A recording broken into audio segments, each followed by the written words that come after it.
saya Margarita Meru dengan nomor induk mahasiswa 141180022.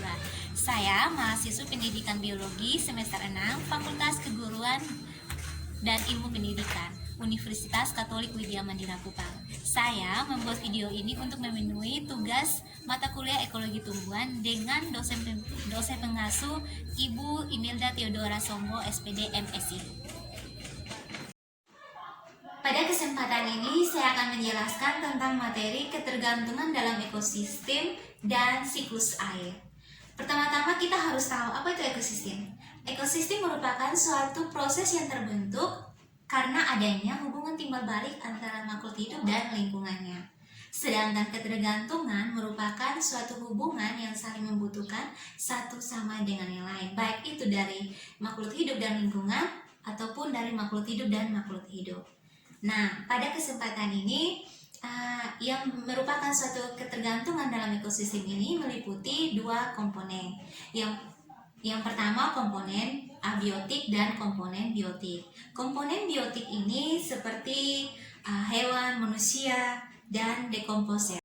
Komponen abiotik merupakan komponen yang dimiliki oleh manusia atau yang dibutuhkan oleh manusia seperti air, udara, suhu, tanah, dan kelembaban. Nah, di sini dalam ketergantungan dalam ekosistem ini berhubungan dengan komponen biotik, di mana ketergantungan hidup tumbuhan terjadi secara kompleks yang mirip sama dengan atau kelangsungannya itu sama dengan masyarakat manusia dengan segala bentuk kelas dan sosial mereka. Oleh karena itu, spesies-spesies yang terbentuk dalam tumbuhan bagian ketergantungan dalam ekologi ini membentuk suatu golongan-golongan ekologi yang nantinya setiap anggota dari golongan ekologi ini yang sama akan membentuk hubungan atau kehidupan yang saling ketergantungan. Yang mengalami ketergantungan inilah yang disebut dengan Sinusiae.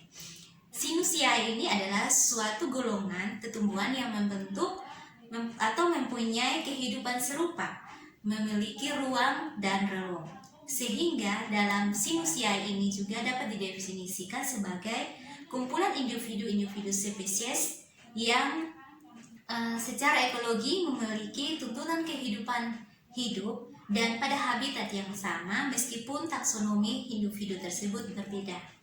Dalam keterkaitan antara ekologi ini ada beberapa contoh yang membentuk hubungan ketergantungan tumbuhan antara lain. Yang pertama, epifit. Epifit merupakan semua tumbuhan yang menempel dan tumbuh pada tumbuh-tumbuhan lain atau sebagai inangnya, yang mana ia memperoleh sinar matahari dari tumbuhan tersebut serta air dari tumbuhan tersebut. Contoh dari tumbuhan epifit ini merupakan tanaman anggrek, di mana tanaman anggrek ini mendapatkan unsur hara dari mineral-mineral yang dibawa oleh udara, air hujan, serta aliran batang dan cabang tumbuhan dari inangnya tersebut. Yang kedua, tumbuhan parasit. Tumbuhan parasit merupakan tumbuhan yang hidup menempel pada tumbuhan lain dan memperoleh makanan dari tubuh inang itu tersendiri. Nah, tumbuhan parasit ini digolongkan menjadi dua bagian, yaitu yang pertama tumbuhan semi parasit dan yang kedua tumbuhan parasit sempurna. Tumbuhan semi parasit ini merupakan tumbuhan yang suplai makanannya diperoleh dari tubuh inangnya, dan tumbuhan parasit sempurna semua atau keseluruhan makanannya diambil dari tubuh inangnya itu sendiri. Nah, berikut yang ketiga, mikorhiza. Mikorhiza merupakan bentuk hubungan simbiosis mutualisme antara cendawan dengan perakakan tumbuhan tersebut, atau biasa disering dengan simbiosis mutualisme itu yang saling ketergantungan, yang saling menguntungkan. Contohnya itu adalah anggrek, tanaman anggrek. Yang keempat, nodul akar. Nodul akar atau bintil akar adalah bentuk simbiosis mutualisme yang sama juga dengan mikorhiza antara bakteri Rhizobium sp dengan akar tumbuhan tersebut. Yang kelima, tumbuhan pencekik. Tumbuhan pencekik ini merupakan spesies tumbuhan yang pada awalnya hidup sebagai epifit pada suatu pohon atau tumbuhan yang sering membunuh pohonnya yang mula-mulanya menjadi inangnya. Di sini contoh daripada tumbuhan pencekik, saya ambil contoh pohon beringin. Yang keenam, tumbuhan liana. Tumbuhan liana merupakan spesies tumbuhan merambat, contohnya rotan. Tumbuhan ini memiliki batang yang tidak beraturan dan lemah, sehingga tidak mampu mendukung tanjuknya. Sehingga liana berkayu hidup di hutan-hutan merupakan bagian vegetasi yang membentuk lapisan tanjuk hutan dan mampu mendesak tanjuk-tanjuk pohon tempat bertumbuhnya. Yang ketujuh, hewan hutan atau satwa liar. Hewan hutan atau satwa liar merupakan bagian yang tidak dapat dipisahkan dengan masyarakat tumbuhan. Hewan tersebut selain sebagai konsumen untuk sumber makanan, juga menggunakan tumbuhan untuk tempat beraktivitas, khususnya hewan arboreal. Berikut interaksi tumbuhan dalam ekosistem. Dalam suatu ekosistem, berbagai jenis tumbuhan dan organisme lain hidup bersama-sama dan saling berinteraksi.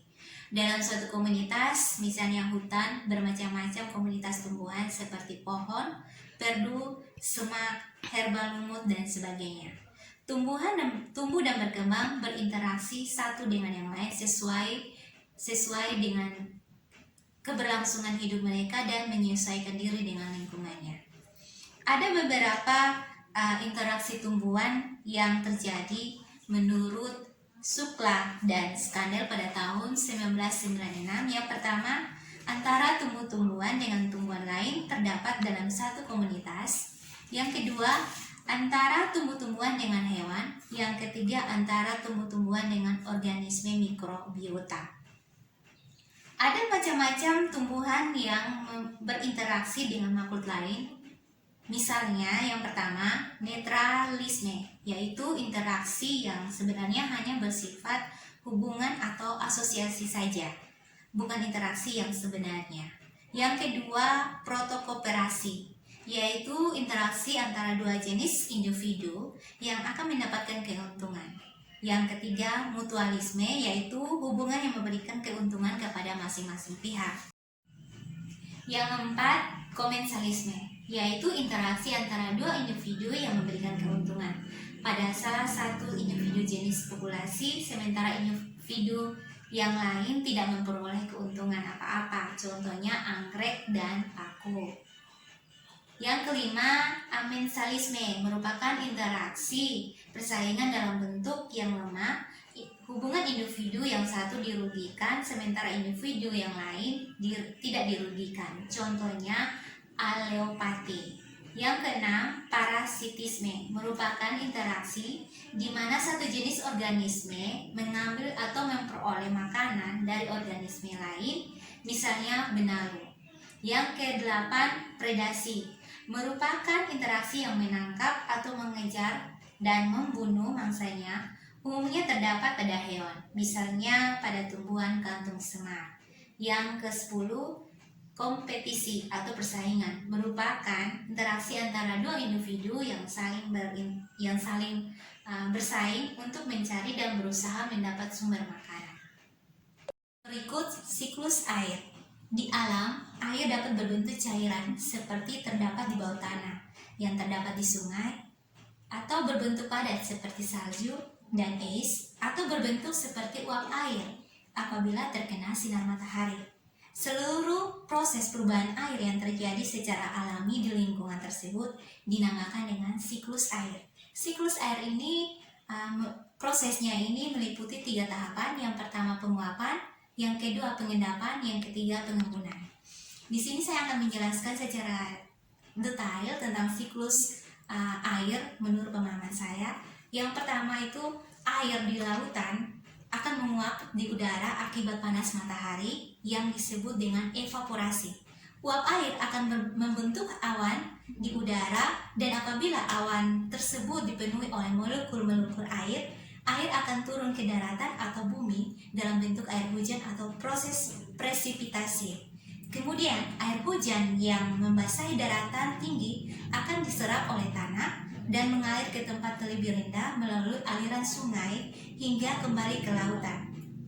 Dan air yang berada di dalam tanah dapat diserap oleh tumbuhan dan merupakan suatu proses transpirasi. Nah, inilah merupakan suatu proses dari sirkulasi yang terjadi, yang merupakan air yang turun ke bumi itu merupakan air hujan. Disitulah proses sirkulasi yang terjadi, bagaimana dari air laut yang menguap kemudian mengendap menjadi awan-awan dan kembali turun menjadi air hujan di muka bumi.